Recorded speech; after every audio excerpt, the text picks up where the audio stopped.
আজকের এই পবিত্র রাত শবে মেরাজ, একটি রাত যেখানে আসমান আর জমিনের মাঝে রহমতের দরজা ধীরে ধীরে খুলে দেওয়া হয়েছিল আমাদের জন্য।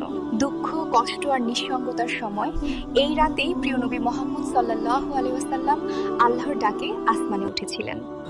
শবে মেরাজ আমাদের শেখায় কষ্ট কখনো শেষ কথা নয়, আল্লাহর রহমত সব কষ্টের চেয়েও বড়।